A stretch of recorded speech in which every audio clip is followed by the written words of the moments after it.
लहान भावाचा फोन आला. तो म्हणाला, अरुण, बाबा आजारी आहेत. मी त्यांना शहरात आणले आहे. तू लवकर इकडे हॉस्पिटलमध्ये ये. त्यानंतर दीपेशने हॉस्पिटलचा पत्ता सांगून कॉल डिस्कनेक्ट केला. अरुणची पत्नी चैतालीने विचारले, कोणाचा फोन होता? अरुण म्हणाला, दीपेशचा फोन होता. तो सांगत होता की बाबांची तब्येत बिघडली आहे. त्यांना शहरातील खासगी रुग्णालयात दाखल करण्यात आले आहे. चैताली, त्याने मला भेटायला बोलवले आहे. हो का?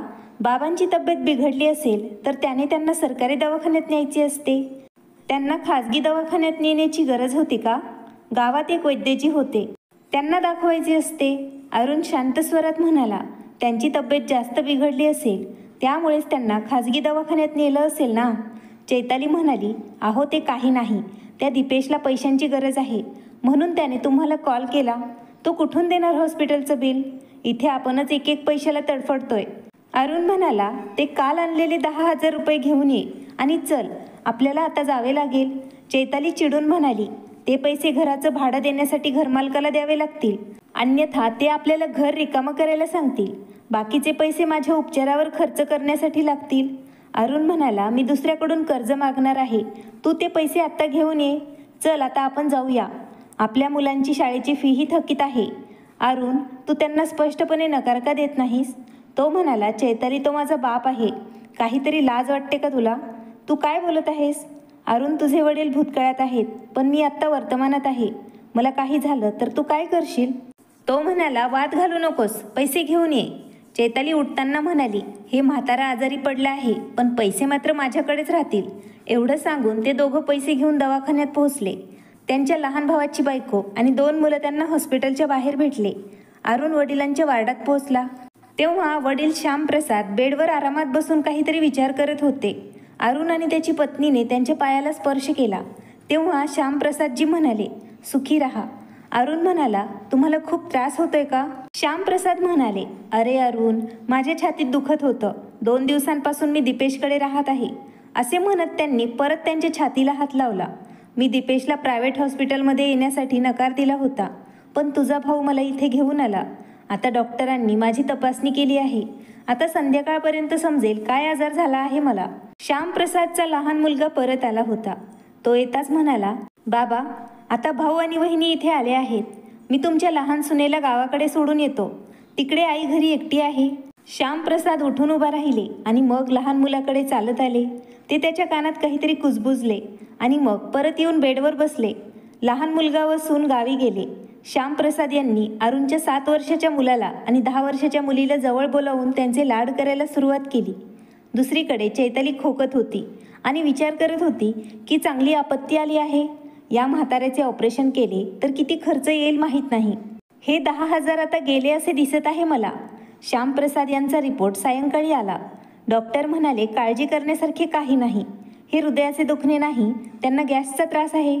त्यानंतर डॉक्टरांनी त्यांना काही औषधं लिहून दिली आणि डिस्चार्ज देण्यात आला.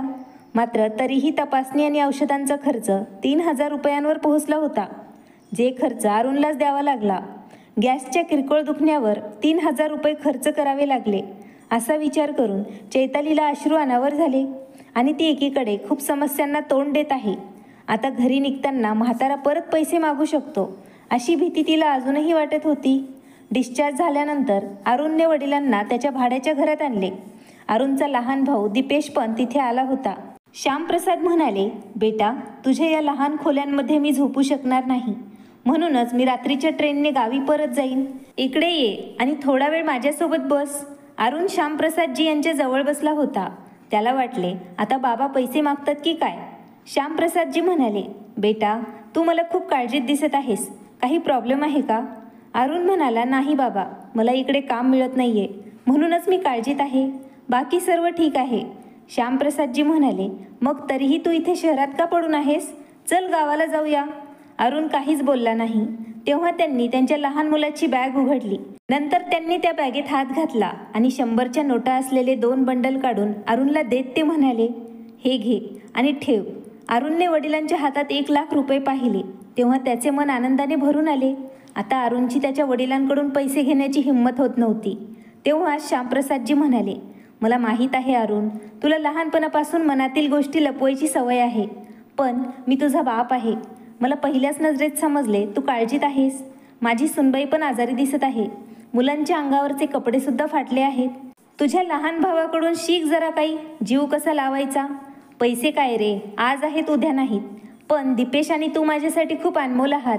अरुणला आता म्हणावे वाटत होते, बाबा माझ्या जबाबदाऱ्यांनी मला असह्य केले आहे, अन्यथा तुमचा मुलगा इतका निर्दयी झाला नसता. पण अरुणच्या तोंडून आवाज निघत नव्हता. श्यामप्रसादजी म्हणाले, काय झालं बेटा, तू खूप मोठा झालास. हे पैसे ठेव. तुझ्या बायको मुलांना अडचणीत बघून मला झोप येणार नाही. मग त्यांनी बळजबरीने आपल्या मुलाच्या हातात 1,00,000 रुपये ठेवले. जसे लहानपणी ते त्याच्या तळहातावर 20 रुपये ठेवायचे. चैताली रूमच्या बाहेरून सर्व काही ऐकत होती. आता ती सुद्धा रडायला लागली. म्हणून तिने साडीचा पदर तोंडाला लावला आणि ती स्वयंपाकघरात निघून गेली. मित्रांनो, आपल्या मुलाला संकटात पाहून प्रत्येक वडिलाचे हृदय तुटते. मुलाने कितीही लपवले तरी वडिलांना ते प्रथमदर्शनी कळते की आपला मुलगा अडचणीत आहे. मित्रांनो, तुम्हाला काय वाटते या कथेबद्दल कृपया तुम्ही आम्हाला कमेंटमध्ये सांगा. कथा आवडल्यास नक्की लाईक, शेअर आणि सबस्क्राईब करायला विसरू नका.